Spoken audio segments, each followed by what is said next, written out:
Guys, and welcome back. My name is Megan. If you're new here, I like to do videos on motherhood, life, reviews, babies. Hi, Sissy.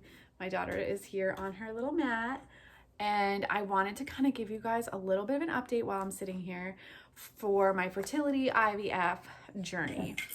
So if you follow me at all or have seen any of my videos, you know that my children are all born via IVF. We had 8 rounds of IVF that failed with multiple miscarriages, and then we switched clinics and we were able to get pregnant the first try there with our frozen embryos that we transferred to that clinic. I had 4 egg retrievals that resulted in 8 genetically normal tested embryos. We did, I'd have to count, a transfer or 2 with those that failed, and then we went to switch clinics and did the first transfer with my twins, and that was 2 embryos. So we knew putting them in that it was a boy and a girl, and we also knew that there was a chance that both could take. And then I had another frozen embryo transfer with my daughter last August, the end of August of 2020. And that was 1 embryo, and we knew it was a girl, and that resulted in my daughter. Now we have 3 embryos left frozen. We have 2 boys and a girl, and it is such a difficult decision to determine what you're going to do with your embryos when you're done. So we'll have to see what happens, but we have kind of determined emotionally, mentally, financially, me being a stay-at-home mom, just like everything, that 4 is kind of the number of kids that we feel like we can handle and that we would like, where we can still give a piece of ourselves to every child, have enough money to support them all, house, all that. And that is definitely a personal decision how many kids you're going to have. So anyway, this August, so it's September now, in August, I had a consult with my fertility doctor. Bridget's only 4 months old, but I know it's hard to get into him. And I also know that every year you have to upgrade your testing. You have to redo your testing every year. And that is he wants to see a sonohistogram, which is where they put water or saline up into your uterine cavity, and they just make sure that everything looks good from your birth. That is something that he likes to see. And then we have to update, let me grab Bridget. Come here, sweet pea. We have to update cycle day 3 blood work and urine test. And then my husband has to update his blood work and urine test, which doesn't make sense because we have frozen embryos. But New Hampshire just adopted universal coverage for fertility treatments, which stinks because we've spent a ton of money out of pocket before they did this. But that's besides the point. We can't go back in time and change it. And the insurance requires him to have the blood work and the urine test on file for them to pay for it. We have a high deductible plan, so we'll be paying for the transfer anyway, but I want it to be part of my deductible, if that makes sense. And so he has to get all that stuff, which again, it doesn't make sense to me because the insurance company is now paying for him to get a blood test and urine test when it is not necessary, but that's their requirement, so we're gonna do it because it's easy. And then I just need to get a sonohistogram. So when my next cycle hits, I will do that just to make sure everything looks good.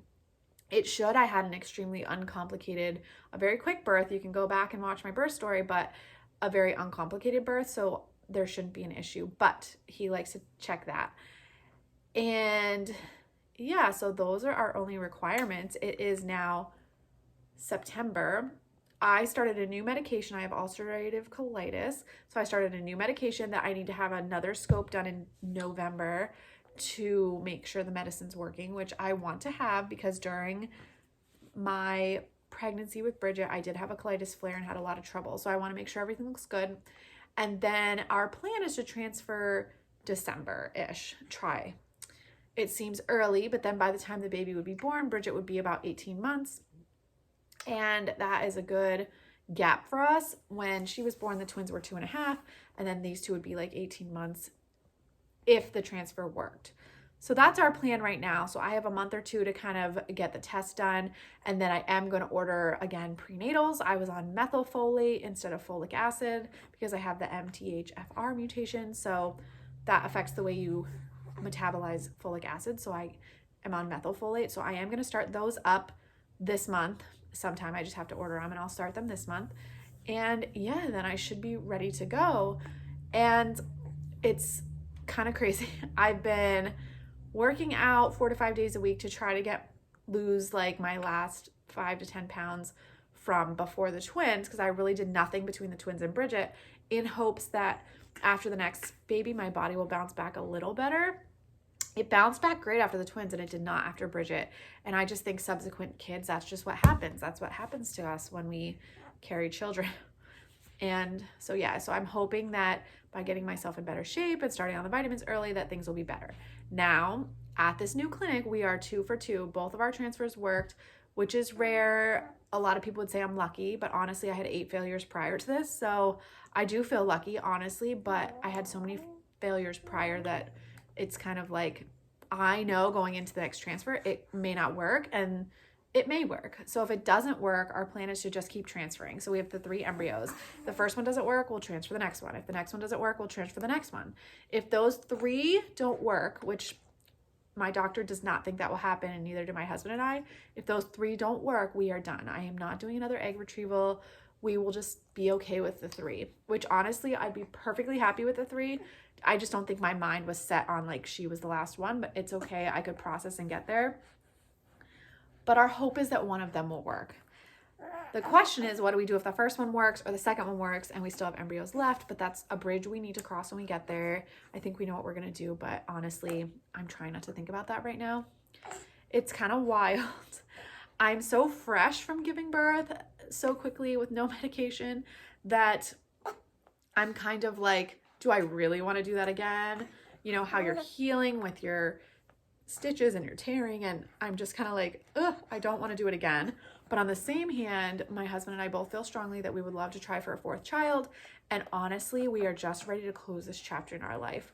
This has been a very long chapter, from the time we started having kids to the time we realized that it wasn't working on our own, till we went to seek help, till we had IUIs and then testing and then egg retrievals and egg retrievals and egg retrievals and money. And it's been years of fertility treatments in my head and all this fertility stuff that I am so ready to close this chapter. But we both feel, she's gnawing my finger, but we both feel like we need to try to have one more. So as much as I'm like, do I really want to birth a child? I know in 9 months, I will be fine with it, you know, and then it will be over and I will know the whole time that it's the last child. And yeah, so that's kind of where we're at. Those are my thoughts. My thoughts are, I feel super lucky and blessed that I was able to have children, but it's been such a long road and I'm ready to close this chapter and move on with my life. But I would like one more. So we are going to do the testing and hopefully transfer in December. If it doesn't work, we will just transfer. Oh, she's getting tired. If it doesn't work, we will just transfer as soon as he lets us again and again until we're done with the 3 embryos. Hopefully one of them takes, and we will cross the bridge if we have extra. We will cross the bridge if we don't have any left and we're not pregnant. So yeah, so that's the update on where we are. I will update you as I go along this fertility journey. But little miss is getting tired and I need to put her down for a nap. So I hope you guys are having a great day. I hope you like and subscribe. It's okay. Let me know if there's videos you want to see, and I'll see you in the next video.